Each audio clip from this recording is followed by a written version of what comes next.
The low hum of the engine vibrated beneath my hands as I gripped the steering wheel. It was just another day in the driver's seat, chauffeuring powerful people to their important destinations. Today, my focus was on one person, Natalie St. Clair, the CEO of St. Clair Enterprises and my boss. A woman with beauty so striking it could silence a room, yet with an air of professionalism that made her utterly untouchable. The first time I saw her, stepping out of the glossy black doors of the corporate headquarters, I was captivated. Her heels clicked sharply on the pavement, her tailored suit hugged her figure, and her confidence practically radiated in waves. She gave me a polite smile before settling into the back seat. That smile had stayed with me ever since.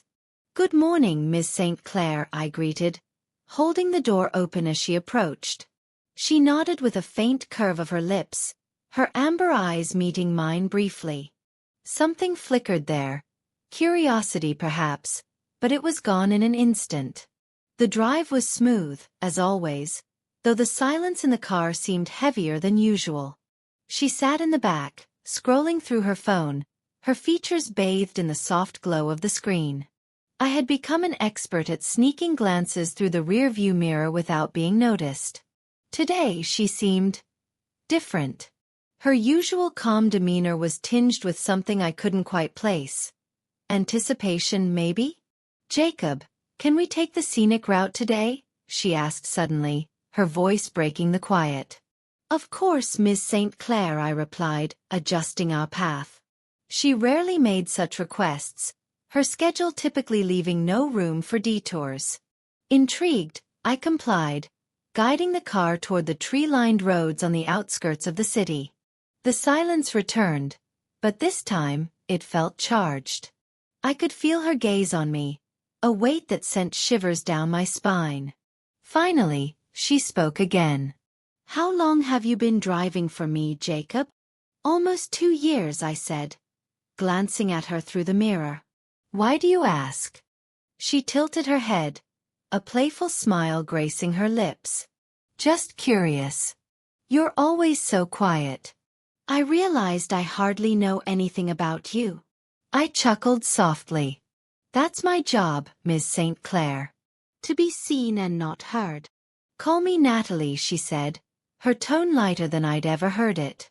"I think we can drop the formalities when it's just us." My hands tightened on the wheel. This was new territory. "All right. Natalie, what would you like to know?" She leaned forward slightly, resting her chin on her hand. "Everything." It started small. Questions about my background, my hobbies, my favorite places to go in the city. Her laughter came easily as I shared stories from my past, a sound that made the air in the car feel warmer. I'd always seen her as a distant, untouchable figure, but in that moment, she felt real, approachable. As the weeks went by, our conversations became a regular occurrence. Natalie's Ice Queen facade melted away, revealing a woman who was witty, passionate, and surprisingly down-to-earth. I began to look forward to our drives, the stolen moments of connection. One evening, after a long day of meetings, she surprised me with a request. "Jacob, let's skip the office for a while. There's a little cafe I used to love. Take me there." The cafe was tucked away in a quiet corner of the city, its warm glow spilling onto the cobblestone street. We found a table by the window, and for the first time, I sat across from her, instead of watching her through the mirror. She sipped her coffee, her eyes sparkling as she talked about her dreams, her fears, her childhood. "It's funny," she said, tracing the rim of her cup. "You've been with me for years, yet I've never felt this comfortable with anyone else. Why is that?" I swallowed hard, unsure how to respond. The way she looked at me in that moment, her gaze soft and unguarded, made my pulse race. "Maybe it's because you finally let someone in," I said. She smiled, her fingers brushing against mine briefly.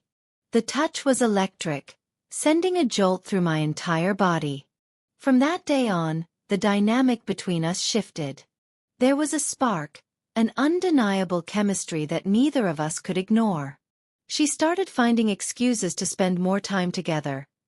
Late-night drives, impromptu outings, lingering conversations that stretched on far longer than necessary.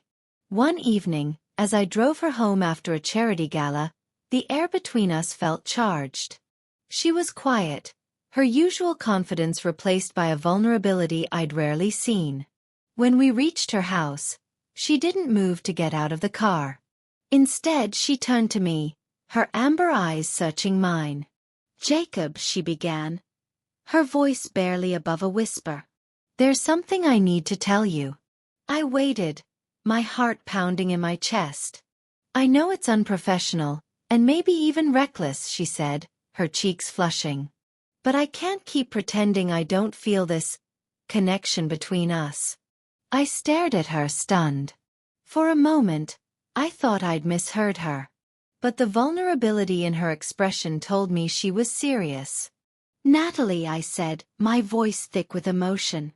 "I've felt it too. From the very beginning. But I didn't think someone like you could ever feel the same way." She laughed softly, shaking her head. "Someone like me? Jacob, you're the only person who's ever seen me for who I really am. Not the CEO, not the boss. Just Natalie." Before I could second-guess myself, I leaned in, closing the distance between us. Her lips met mine, soft and warm, and for the first time, the world outside the car seemed to disappear.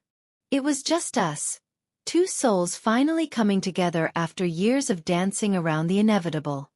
From that night on, our relationship deepened. We stole moments wherever we could, navigating the challenges of keeping our romance private while still fulfilling our professional roles. It wasn't always easy, but the love we shared made every risk worth it. One day, as we drove along the scenic route she'd come to love, she reached over, intertwining her fingers with mine. "Jacob," she said, her voice filled with emotion. "You've changed my life in ways I never expected. I don't want to hide anymore." I looked at her, my heart swelling with love. "Natalie, I'll follow you anywhere. Whatever you want, I'm with you." She smiled, leaning over to kiss me softly. "Then let's face the world together." And so we did. With every challenge, every triumph, our love only grew stronger. What began as a quiet connection in the back seat of a car blossomed into a love that could weather any storm. Together, we were unstoppable. Two hearts, driven by desire, finding their way home.